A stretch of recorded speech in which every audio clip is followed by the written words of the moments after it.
सर्वांना मी डॉक्टर सुधीर नगरकर यांचा नमस्कार। या ठिकाणी आपण जून 2019मध्ये सेट परीक्षा झाली होती। त्या सेट परीक्षेतील पेपर 1 जो आहे त्यातील सेट 1 ए सेट जो आहे या क्वेश्चन पेपरमधील हायर एज्युकेशनचे जे MCQ आहेत ते या ठिकाणी आपण पाहणार आहोत। तर पहिला पेपर जो आहे त्यामध्ये 10 युनिट आहेत। 10 युनिटमध्ये शेवटचे युनिट जे आहे ते हायर एज्युकेशन अतिशय महत्त्वाचा युनिट आहे। हायर एज्युकेशनचे जे प्रश्न असतात त्यामध्ये आपल्याला 100% मार्क्स मिळतात। त्यामुळं याचा अभ्यास आपण चांगल्या पद्धतीने करणार आहोत। तर चला आपण या ठिकाणी प्रश्न पाहूया। प्रश्न क्रमांक 46, तांत्रिक व वैज्ञानिक शिक्षण हे टिंब-टिंब प्रणालीमध्ये दिले जाते। आता तांत्रिक व वैज्ञानिक शिक्षण कोणत्या शिक्षण प्रणालीमध्ये दिले जाते असा प्रश्न आहे। पहा, ए ऑप्शन या ठिकाणी वैदिक शिक्षण, बी पूर्व वैदिक शिक्षण, सी बुद्धिस्ट शिक्षण आणि डी इस्लामिक शिक्षण। ह्या ज्या शिक्षण प्रणाली आहेत त्याच्यावर 100% एक प्रश्न येतोच। त्यामुळं कोणत्या शिक्षण प्रणालीमध्ये कोणते शिक्षण दिले जाते हा आपण बारकाईने अभ्यास या ठिकाणी करावयाचा आहे। तर या ठिकाणी आपण प्रत्येक ऑप्शननुसार पाहणार आहोत। पहा की वैदिक शिक्षण जे होतं त्या वैदिक शिक्षण पद्धतीमध्ये मुख्यतः धर्म, वेद, संस्कृत आणि वेदांगी आणि आध्यात्मिक शिक्षण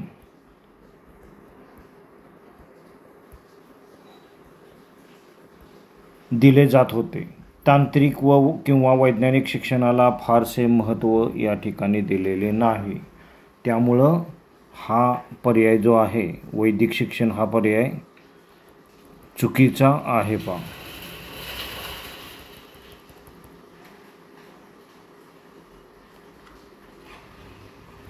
वैदिक पर्याय हा चुकीचा आहे। आता पूर्व वैदिक शिक्षण प्रणाली आपण पाहूया की पूर्व वैदिक काळात शिक्षण अत्यंत प्राथमिक स्वरूपाचे होते। या काळात शिक्षण काय तर प्राथमिक स्वरूपाचे होते। नैसर्गिक घटनांचे निरीक्षण आणि जीवनोपयोगी कौशल्य यावर भर होता। वैज्ञानिक दृष्टिकोन विकसित झालेला नव्हता। त्यामुळे तांत्रिक आणि वैज्ञानिक शिक्षण हे पूर्व वैदिक काळात दिलं जात नव्हतं। आता बौद्ध शिक्षण प्रणाली। आता बौद्ध शिक्षण प्रणाली किंवा बुद्धिस्ट शिक्षण जे आहे त्या काळामध्ये बौद्ध शिक्षण प्रणालीमध्ये तर्क, तत्वज्ञान, नीतिशास्त्र, भाषा,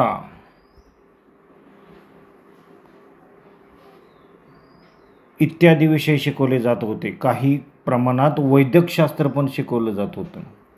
वैद्यकशास्त्र सुद्धा शिकवलं जात होतं, परंतु व्यापक स्वरूपात वैज्ञानिक किंवा तांत्रिक शिक्षण दिले जात नव्हते। त्यामुळे सी हा पर्याय सुद्धा चुकीचा आहे। त्यामुळं या ठिकाणी ए हा पर्याय चुकीचा, बी हा पर्याय चुकीचा आणि सी हा पर्याय सुद्धा चुकीचा आहे। आता डी हा पर्याय जो आहे इस्लामिक शिक्षण प्रणाली। इस्लामिक शिक्षण प्रणालीमध्ये तांत्रिक आणि वैज्ञानिक शिक्षणाला महत्त्व देण्यात आले। या प्रणालीमध्ये तांत्रिक व वैज्ञानिक शिक्षण प्रणालीला महत्त्व देण्यात आले. त्यामुळं इस्लामिक शिक्षण प्रणाली हे योग्य उत्तर आहे. इस्लामी काळात वैदिकशास्त्र, गणित, आता इस्लामी काळात काय शिकवलं जात होतं? वैदिकशास्त्र, गणित, खगोलशास्त्र,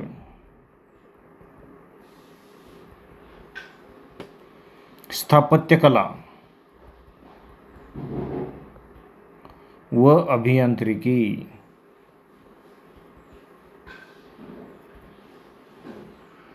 यासारख्या विषयांचा अभ्यास केला जात होता. त्यामुळे मदरसे, ग्रंथालये व वेधशाळा ही शिक्षणाची केंद्रे होती. मदरसे, ग्रंथालय आणि वेधशाळा ही शिक्षणाची केंद्रे होती. त्यामुळे इस्लामिक शिक्षण प्रणालीमध्ये तांत्रिक आणि वैज्ञानिक शिक्षणाची मुहूर्तमेढ रोवली गेलेली आहे. इस्लामिक शिक्षण हे योग्य उत्तर आहे. या ठिकाणी इस्लामिक शिक्षण असं उत्तर या ठिकाणी दिलेलं आहे. प्रश्न क्रमांक 47. UGCने प्रसिद्ध केलेल्या यादीनुसार टिंबटिंब या राज्यात सर्वात जास्त विद्यापीठे आहेत. अतिशय महत्त्वाचा प्रश्न आहे पहा, की कोणत्या राज्यात सर्वात जास्त विद्यापीठे आहेत? या ठिकाणी ऑप्शन दिलेले आहेत: उत्तर प्रदेश, महाराष्ट्र, तामिळनाडू आणि राजस्थान. तर या ठिकाणी आपण पाहणार आहोत की ए उत्तर जे दिलेलं आहे की उत्तर प्रदेश.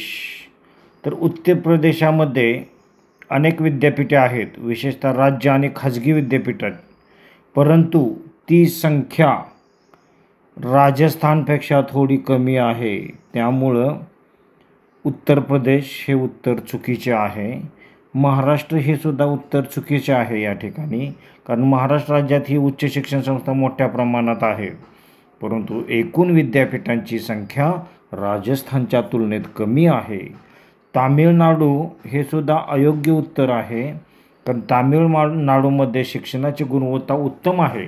तसेच अनेक मानांकित विद्यापीठे आहेत, परंतु विद्यापीठांची संख्या इतकी जास्त नाही की ती सर्वाधिक असावी. त्यामुळं राजस्थान हे उत्तर या ठिकाणी पर्याय बरोबर आहे. कारण UGCच्या विद्यापीठ अनुदान आयोग, UGC म्हणजे काहीतरी युनिव्हर्सिटी ग्रँट कमिशन, विद्यापीठ अनुदान आयोगाने प्रकाशित केलेल्या यादीनुसार राजस्थान राज्यात सर्वाधिक विद्यापीठे आहेत. यात राज्य विद्यापीठ, आता याच्यामध्ये कोणते कोणते आहेत? तर राज्य विद्यापीठ आहे, त्याचबरोबर खाजगी विद्यापीठे आहेत म्हणजे प्रायव्हेट युनिव्हर्सिटी आहेत, त्यानंतर मानांकित विद्यापीठे आहेत, मानांकित युनिव्हर्सिटीज आहेत, त्यालाच डीम्ड युनिव्हर्सिटीज असंही म्हटलं जातं, आणि केंद्रीय विद्यापीठे, केंद्रीय युनिव्हर्सिटी, केंद्रीय विद्यापीठे सुद्धा आहेत.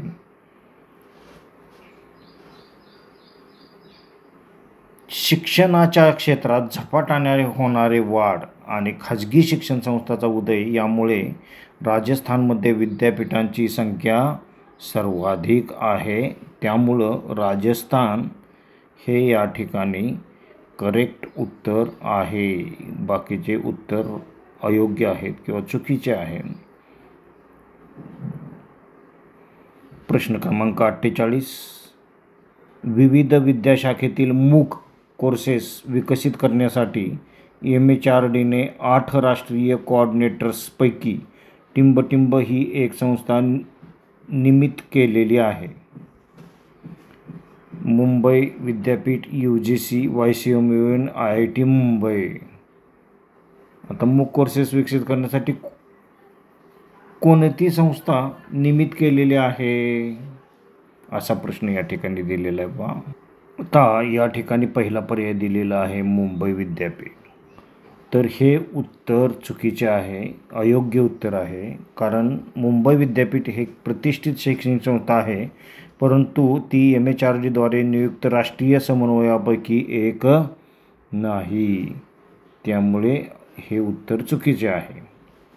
आता बी ऑप्शन या ठिकाणी दिलेलं आहे, UGC युनिव्हर्सिटी ग्रँट कमिशन. हे उत्तर बरोबर आहे. युनिव्हर्सिटी ग्रँट कमिशन हे उत्तर बरोबर आहे, कारण मानव संसाधन विकास मंत्रालयाने म्हणजे ministry of human resource development MHRDने काय केलेलं आहे, विविध विषयांमध्ये MOOCs म्हणजे काय तर मॅसिव्ह ओपन ऑनलाईन कोर्सेस हे पण विचारलं जातं. मॅसिव्ह ओपन ऑनलाईन कोर्सेस तयार करण्यासाठी आणि विकसित करण्यासाठी 9 राष्ट्रीय समन्वयक नियुक्त केले आहेत. त्यापैकी एक UGC युनिव्हर्सिटी ग्रँट कमिशन हा पदव्युत्तर शिक्षणासाठी नॉन टेक्निकल पोस्ट ग्रॅज्युएट एज्युकेशनसाठी राष्ट्रीय समन्वयक म्हणून कार्य करत आहे. त्यामुळं याचं उत्तर जे आहे UGC हे याचं उत्तर बरोबर आहे, मुंबई विद्यापीठ नाही. त्याचबरोबर YCMOU म्हणजे यशवंतराव चव्हाण महाराष्ट्र ओपन युनिव्हर्सिटीसुद्धा उत्तर चुकीचं आहे. आणि IIT मुंबई हे सुद्धा उत्तर या ठिकाणी चुकीचं आहे. आता MHRD द्वारे नियुक्त इतर राष्ट्रीय समन्वयकांमध्ये कोणकोणते समन्वयक आहेत, जसं UGC आहे तर NPTEL आहे. आता हे आपण UGC या ठिकाणी उत्तर आपण फायनल केलेलं आहे, पण या ठिकाणी आपण एक्स्ट्रा इन्फॉर्मेशन आपल्याला असायला पाहिजे की अजून बाकीचे कोणकोणते समन्वयक आहेत. तर NPTEL आहेत, NPTEL, त्याचबरोबर CEC, त्याचबरोबर NCERT, त्याचबरोबर NIOS, त्यानंतर IGNOU Indira Gandhi national open university,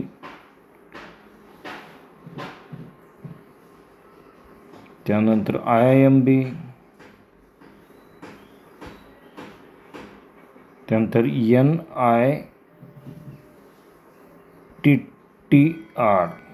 TTR आणि AICTE आणि UGC यांचा समावेश स्वयंअध्ययन आणि आंतरराष्ट्रीय अभ्यासक्रमांसाठी यांचा समावेश केलेला आहे. 1, 2, 3, 4, 5, 6, 7, 8 आणि 9 हे सर्व MOOCसाठी समन्वयक म्हणून काम करत आहेत. अशा प्रकारे या ठिकाणी प्रश्न असा होता पहा की विविध विद्या शाखेतील MOOC कोर्सेस विकसित करण्यासाठी MHRDने 8 राष्ट्रीय कोऑर्डिनेटर्सपैकी टिंबटिंब ही एक संस्था नियमित केलेली आहे. तर याचं उत्तर आहे विद्यापीठ अनुदान आयोग, UGC युनिव्हर्सिटी ग्रँट कमिशन हे याचं करेक्ट उत्तर या ठिकाणी दिलेलं आहे. Question number 49. बहुतांशी राज्य विद्यापीठे ही टिंबटिंब स्वरूपाची विद्यापीठे आहेत. आता राज्य विद्यापीठे हे हे ऑप्शन इथे दिलेलं आहे पहा, संलग्नित, अभिमत, स्वयंअर्थसहाय्यित आणि खाजगी. ह्यालाच affiliating university, deemed university, self financing university आणि प्रायव्हेट युनिव्हर्सिटी असे ऑप्शन या ठिकाणी दिलेले आहेत. पहिल्यांदा लक्षात घ्या की पूर्ण प्रश्न वाचायचा, सर्व ऑप्शन पूर्णपणे व्यवस्थित वाचायचे. किती पण सोपा प्रश्न असू दे पहा, कारण सोप्या प्रश्नामध्येच उत्तर चुकण्याची शक्यता असते. त्यामुळे प्रश्न वाचल्यानंतर सर्व ऑप्शन एकदम व्यवस्थितपणे वाचायचे आहेत आणि त्याच्यानंतर प्रत्येक पर्यायाचा या ठिकाणी विचार करायचा आहे. या ठिकाणी पहिला जो पर्याय दिलेला आहे ॲफिलिएटिंग युनिव्हर्सिटी, त्याला संलग्नित युनिव्हर्सिटीज असं म्हटलं जातं. कारण हे योग्य उत्तर आहे. पहा, कारण बहुतेक राज्य विद्यापीठांमध्ये संबद्ध विद्यापीठे म्हणजे ॲफिलिएटिंग युनिव्हर्सिटीज असतात. याचा अर्थ हे विद्यापीठ आपल्याशी संलग्न असलेल्या महाविद्यालयांना शैक्षणिक मार्गदर्शन, अभ्यासक्रम, परीक्षा व प्रमाणपत्र देण्याचे कार्य करतात. आणि भारतात ही प्रणाली अत्यंत सामान्य आहे आणि राज्य विद्यापीठे ही प्रामुख्याने या स्वरूपाची असतात. त्यामुळं ॲफिलिएटिंग युनिव्हर्सिटीज ही बहुतांशी राज्य विद्यापीठे ही संलग्नित स्वरूपाची विद्यापीठे आहेत. आता डीम्ड युनिव्हर्सिटी ज्या आहेत हा पर्याय चुकीचा आहे. कारण डीम्ड टू बी युनिव्हर्सिटीज ही विद्यापीठ अनुदान आयोगाच्या शिफारसीवर भारत सरकारकडून विशिष्ट शैक्षणिक गुणवत्तेसाठी दिलेली मान्यता असते. ही विद्यापीठे स्वतंत्र असतात व राज्य सरकारच्या आधिपत्याखाली नसतात. त्यामुळे हे उत्तर चुकीचं आहे. आता सी जे आहे सेल्फ फायनान्सिंग युनिव्हर्सिटी, हे सुद्धा उत्तर चुकीचं आहे. कारण स्वयं वित्तीत विद्यापीठे ही प्रामुख्याने खाजगी संस्थांद्वारे चालविली जातात आणि ती स्वतःच्या आर्थिक स्रोतांवर चालतात. सर्व राज्य विद्यापीठे अशी नसतात.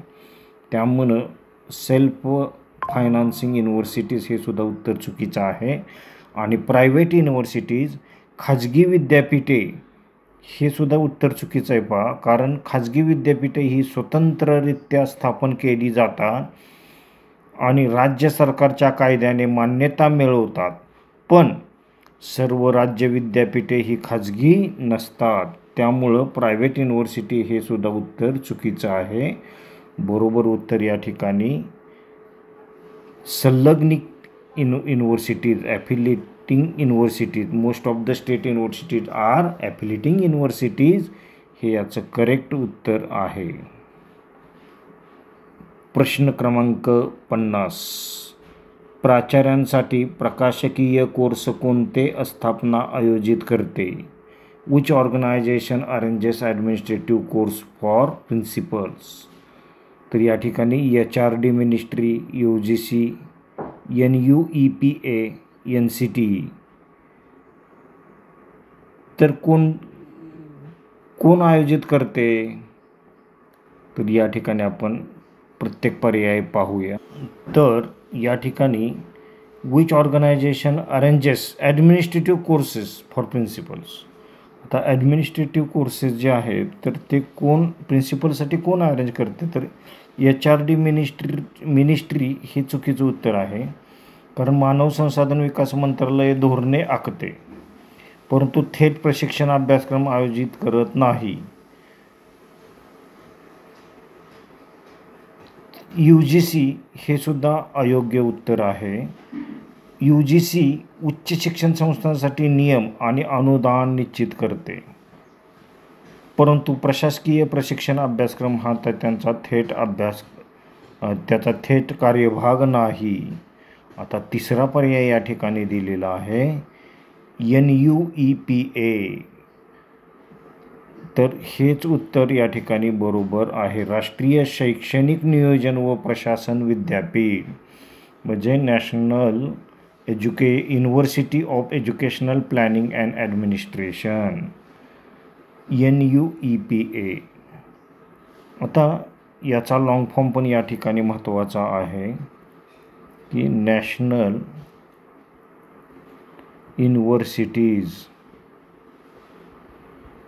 University of educational planning and administration. हे पहा, याचा लॉंग फॉर्म या ठिकाणी आपण पाठ करायचा आहे. NUEPA. तर शैक्षणिक नियोजन व प्रशासनासाठी राष्ट्रीय विद्यापीठे हे संस्थाचालक. आता हे काय करतं NUAPA, तर हे संस्थाचालक, प्रशासकीय अधिकारी, प्राचार्य आणि धोरणात्मक निर्मात्यांसाठी शैक्षणिक व्यवस्थापन व प्रशासन विषयक प्रशिक्षण अभ्यासक्रम म्हणजे ॲडमिनिस्ट्रेटिव्ह अँड लीडरशिप कोर्सेस आयोजित करते आणि शैक्षणिक संस्थांमध्ये प्रभावी नेतृत्व व्यवस्थापन कौशल्य विकसित करणे हे या प्रशिक्षणाचे प्रमुख उद्दिष्ट असते. त्यामुळं याचं करेक्ट उत्तर आहे NUEPA, राष्ट्रीय शैक्षणिक नियोजन प्रशासन विद्यापीठ. C हा ऑप्शन या ठिकाणी बरोबर दिलेला आहे.